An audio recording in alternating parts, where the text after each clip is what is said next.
Good morning. I call to order the high-level conference on the situation of Rohingya Muslims and other minorities in Myanmar.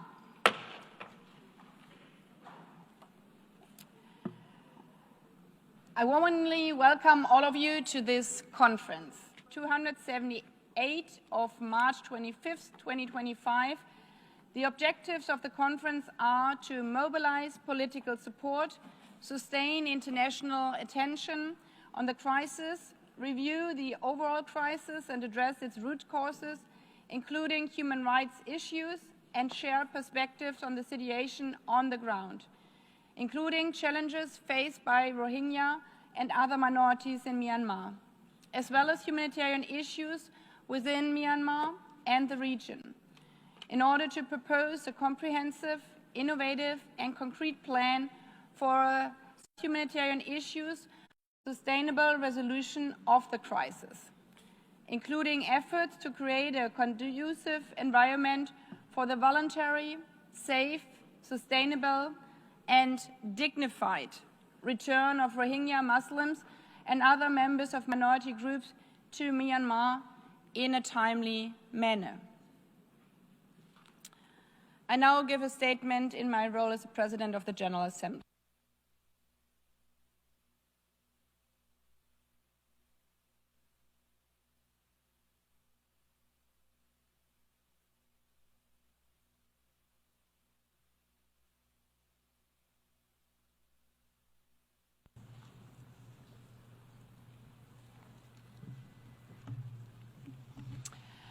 Houses burned, neighborhoods killed, hope vanishing.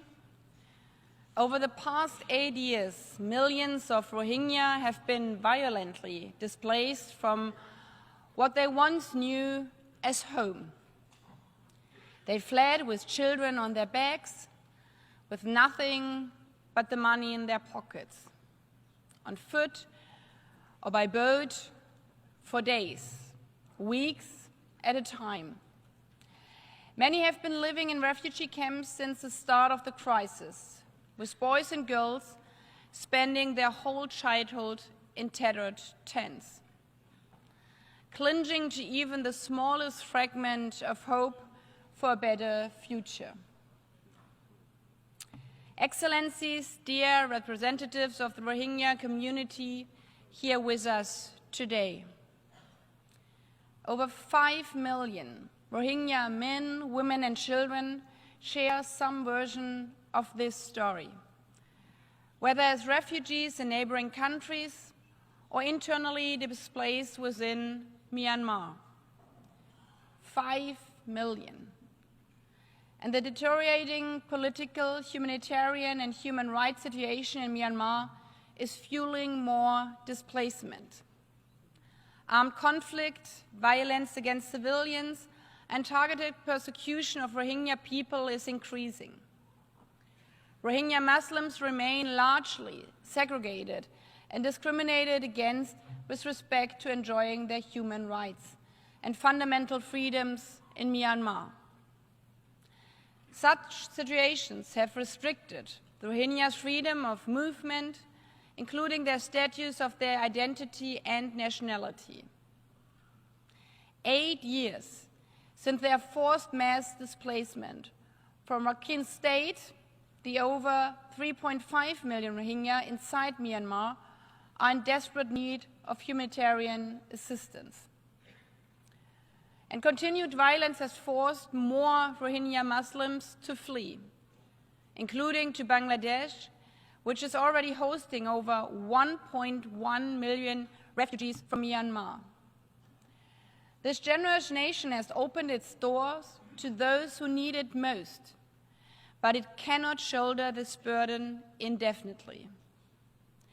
The situation in Cox's Bazar, the world's largest refugee camp, is dire.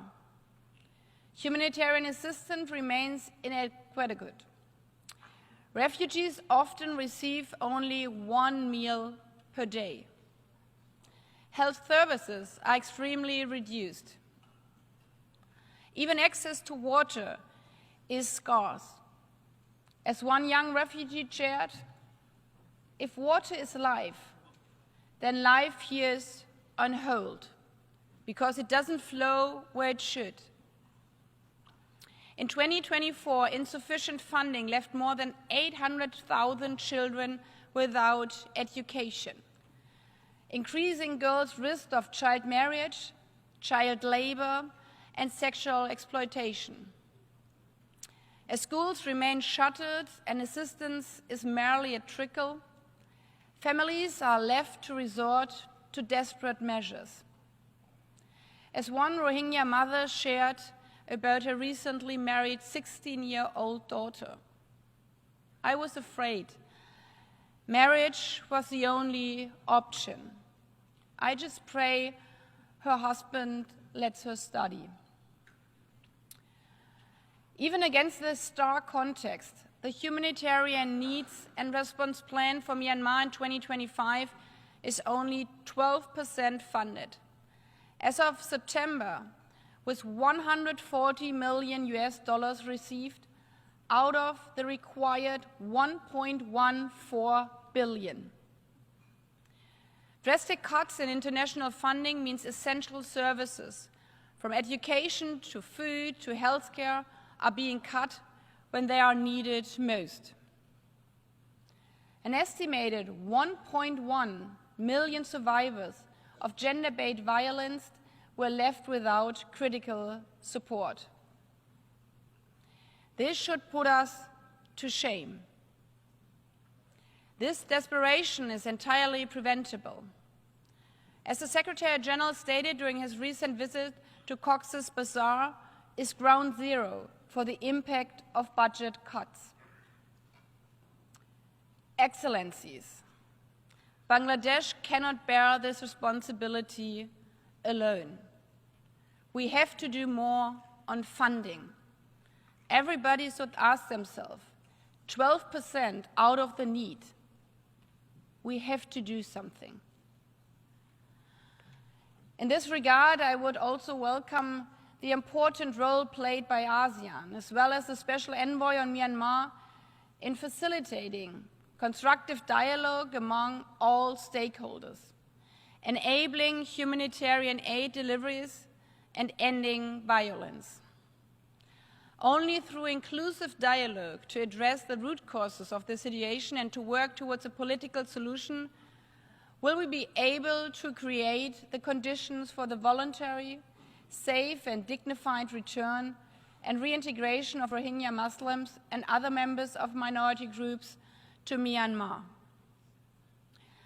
But as we will hear later today, unfortunately, we are quite far away from this goal, as the situation on the ground remains challenging. And therefore, we cannot close our eyes to the situation at Cox's Bazar and the need for humanitarian assistance, the need of bringing 800,000 children back to school. While I wish to reiterate and stress the urgent need for strengthened international solidarity and increased support, that must be in parallel to efforts towards a comprehensive political solution that meaningfully includes the Rohingya and addresses their displacement and the root causes of the protracted crisis. Today is an important opportunity to listen to the voices of stakeholders, including civil society representatives who will share their perspectives and experience of the situation on the ground, as well as in the refugee camps. Rohingya need the support of the international community, not just in words, but in action. In this regard today, I call on Member States to advance 4 key priorities: to facilitate safe, unhindered, and full access to humanitarian aid and assistance to all Rohingya and all minorities; to support sustained international engagement in Myanmar, including efforts led by the region and the Special Envoy on Myanmar; to ensure adequate, predictable, and sustained financing for humanitarian aid to meet the needs and demands on the ground; and to discuss the how to move forward with concrete steps, create a conducive environment for the voluntary, safe, sustainable, and dignified return of Rohingya Muslims and other members of minority groups to Myanmar, and reintegrate them into a place they once called home.